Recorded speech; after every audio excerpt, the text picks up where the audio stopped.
अस्सलाम वालेकुम दोस्तों, अवां ॾिसी रहिया आहियो मूंखे माए टीवी ते। ऐं माए टीवी ते अॼु तव्हांखे असां ॾेखारींदासीं दुलियो दरिया ख़ान ड्रामे जी रिहर्सल, जेको 13 तारीख़ ते थियणो आहे।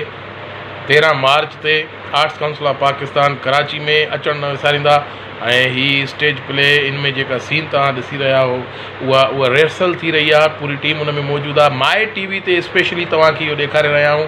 माए टीवी सब्सक्राइब कयो, लाइक कयो ऐं अचो त ॾेखारियूं त रिहर्सल दुलियो दरिया ख़ान ड्रामे जी कीअं थी रही आहे। अली रोशन शेख साहब जिन जी डायरेक्शन में आहे। ॾिसो त रिहर्सल स्टेज ड्रामे जी कीअं थी रही आहे ऑन द माना स्पॉट स्टेज ते। पर अञा सेट न आहे लॻो। सुभाणे ड्रामो थींदो यानी 13 तारीख़ ते। Thank U. अचो ॾिसो रिहर्सल। आखिर कैसी ताईं विसामदड़ वट के सोरींदी रहंदी रानी।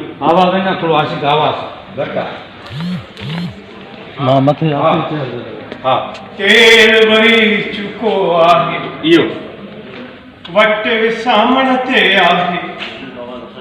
आखिर कैसी ताईं विसामदड़ वट के सोरींदी रहंदी रानी।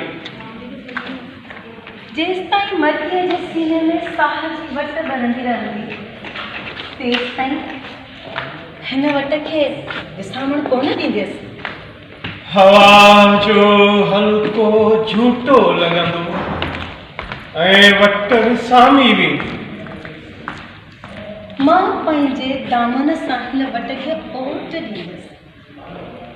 किथे तुंहिंजो दामन सड़ी न पवे राणी। दामन सड़ियो त का परवाह नाहे।